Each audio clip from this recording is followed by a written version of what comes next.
অ্যানিমেকন ঢাকা লাফটেল 2024। আমি যখন আগের বার অ্যানিমেকন গিয়েছিলাম তোমরা আমাকে অনেকেই জিজ্ঞেস করেছিলা যে বিভিন্ন মার্চেন্ডাইজের দাম কেমন, স্পেশালি কাটানা এবং আরও বিভিন্ন জিনিস। তো আজকের ভিডিওতে আমি তোমাদের মার্চেন্ডাইজ দেখাবো অ্যান্ড অ্যানিমেকনের ভিতরে কি কি গেম ছিল ওইটাও দেখানোর ট্রাই করব। অ্যান্ড আমার কাছে সবথেকে বেস্ট কসপ্লে কোনটা লাগছে ওইটা একটু রেট করার ট্রাই করব। So without wasting any more time, let's start the video guys.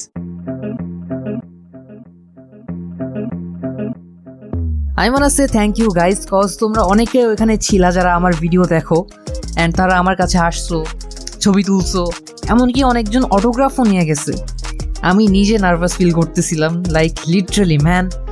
Thank you guys, thank you for supporting me and আশা করি আমি তোমাদের ফিউচারে আরও ভালো ভালো জিনিস দিতে পারবো।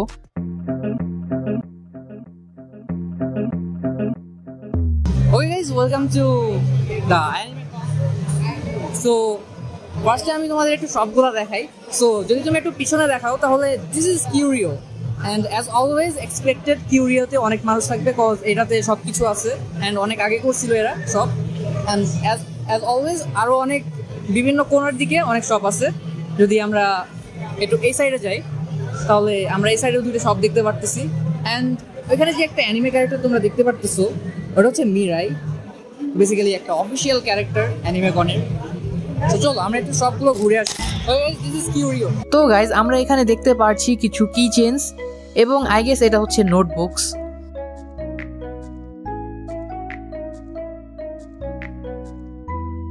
ওকে গাইজ আমরা একটু পাশে আছি। So here are some badges and the real thing is here we can see katanas, Japanese katanas. There are some katanas. So তোমরা আমাকে অনেকেই জিজ্ঞেস করছিলা আগের ভিডিওটায় যে কাটানা আছে কিনা। So here is the katanas. কাটানাগুলোর দাম কেমন? 3.7k, 3.5, এটাও 3.5। এগুলো তো মনে হয় প্লাস্টিকের না কাঠের? কাঠের। কাঠ আর মেলামাইন এগুলোর কম্বিনেশন। আচ্ছা, কাঠ আর মেলামাইনের কম্বিনেশন। অবভিয়াসলি অরিজিনাল কাটানার জন্য তোমাকে লাইসেন্স করতে হবে, সো অরিজিনাল কাটানা কেউ রাখবে না।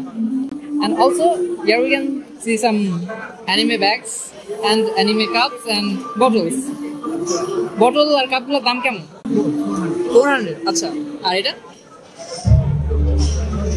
600। আচ্ছা, okay guys, here we can see some anime cups and anime bottles. কাপগুলো 400 and bottleগুলো 600। আর এটা তো কিউরিও না? আচ্ছা, কিউরিও কি ফার্স্ট শপ বাংলাদেশে? মিরপুরের ভিতরে এটা ফার্স্ট। সো গাইস কিউরিও হচ্ছে মিরপুরের ভিতরে ফার্স্ট শপ, অ্যানিমে শপ, যেটা অ্যানিমে নিয়ে বিভিন্ন ফিগারিন্স, বিভিন্ন আইটেমস, মার্চেন্ডাইজ আনছে। So thanks to curio. So guys আমি হয়তো তোমাদের দেশি গিকের কথা বলছিলাম। এই মাসে দেশি গিক 3টা কমিক বুক বের করছে, যার ভিতরে আছে বর্ণ, আশুরা এবং লাস্ট 3 নাম্বারটা হচ্ছে Salauddin. Notice to this one, man of culture. We can see many things here, like here is the figurines and many other things. A little glimpse of Borno. আমি যদি একটু খুলে দেখাই,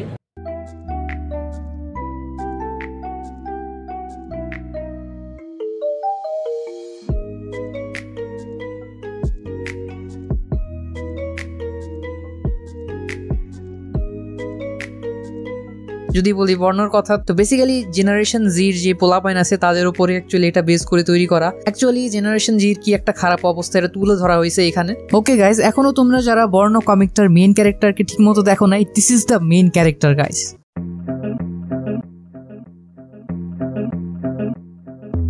অনেক অ্যানিমেতে দেখছি যে জাপানিজ ফেস্টিভ্যাল হয়।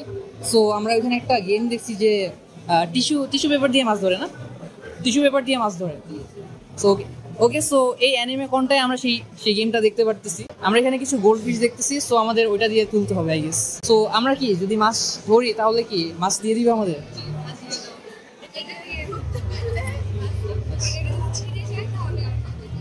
সো এটা যদি মাছ তুলতে যায় ছিঁড়ে যায় তাহলে মাছ পাইতেছি না, বাট যদি আমি ধরে ফেলি তাহলে মাছ আমার।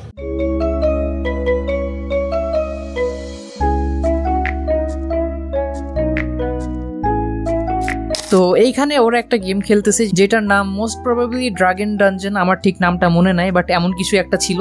এই গেমটা অনেক ভালো লাগলো আমার কাছে, একটু ম্যাচুয়ার টাইপের গেম ছিল অ্যান্ড তাছাড়া যদি আমরা একটু এই সাইডে আসি তাহলে এখানে আমরা একটা গেম দেখতে পারতেছিলাম, সেটা হচ্ছে মনোপলি। তো আমরা নর্মালি মনোপলি তো অনেকেই খেলছি, বাট এটা একটু ডিফারেন্ট কজ এটাকে বাংলাদেশের ইতিহাস অনুযায়ী বানানো হয়েছে। তো এটা খেলে আমার মনে হয় তুমি অনেক মজা পাইবা। অ্যান্ড তাছাড়াও আশেপাশে আরও অনেক শপ ছিল।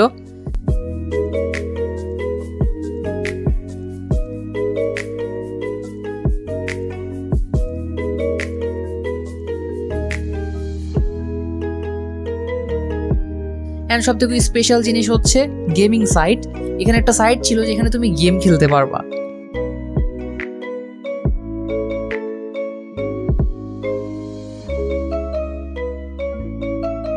অ্যান্ড আমার মনে হয় তারা গেমারদের জন্য খুবই ভালো একটা জায়গা বানাইছে এটা। অ্যান্ড তাছাড়া আরও অনেক কিছু ছিল।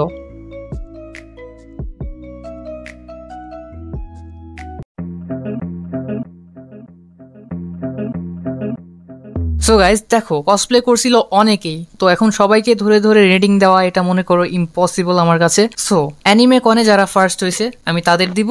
অ্যান্ড আমার ফেভারিট কয়েকজন কসপ্লেয়ার ছিল, আমি তাদের নামটা বলবো জাস্ট। প্রথমে যারা ফার্স্ট হয়েছিল অ্যানিমে কনে কসপ্লে করার পরে, তাদের ভিতরে ছিল হচ্ছে ফ্রিরেন।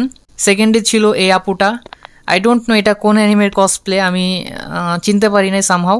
অ্যান্ড ফার্স্ট কসপ্লে যে এই সোলজারের কসপ্লেটা করছিল, এরা তিনজন কসপ্লে করে ফার্স্ট হয়েছে। অ্যান্ড যদি বলি আমার ফেভারিট কসপ্লেয়ারদের কথা, দেন দের ইজ ওরোচিমারু, এটা একদম পারফেক্ট একটা কসপ্লে ছিল। Then there is earphone Jack, এটাও আমার কাছে অনেক পারফেক্ট লাগছে। দেন দের ইজ রাইডেন শোগেন, এটাও বেস্ট ছিল। অলসো সেলার মুনের কসপ্লেটাও অনেক সুন্দর হয়েছে। দেন দের ইজ ফিমেল মিহক অ্যান্ড টুবির ক্যারেক্টারটা। অ্যান্ড মাই হিরো একাডেমিয়া থেকে এই ক্যারেক্টারটার নাম ভুলে গেছি, বাট এটাও জোস হয়েছে। অ্যান্ড নারুতো থেকে সাসকে, এটাও সুন্দর ছিল। Then there is ZERO2, one of my favourite cosplayers. Then Shinobu, অনেক সুন্দর ছিল এটা এবার। অ্যান্ড সব থেকে ফেভারিট আমার এবার করছিল হচ্ছে প্রিন্সেস বাবলগাম। লিটারালি মানে লাইক আমি প্রত্যেকবার আপুর সাথে ছবি তুলবো ভেবে যাই, আপু প্রত্যেকবার এমন একটা ডিফারেন্ট কসপ্লে করে আসে আমি জাস্ট যা চিনতে পারি না। পরে ফেসবুকে ছবি দেখি যে আপু গেছিল, দেন আই ওয়াজ লাইক এবারও ছবি তোলা হয় নাই। তো দেখি নেক্সট টাইম। সো গাইজ আজকের মতো ভিডিও এই পর্যন্তই, দেখা হবে নতুন কোনো ভিডিওতে। ততক্ষণ পর্যন্ত চ্যানেলটাকে সাবস্ক্রাইব করে রাখো নতুন ভিডিও পাওয়ার জন্য। অ্যান্ড দেখা হবে কোনো নতুন ভিডিওতে। Bye bye.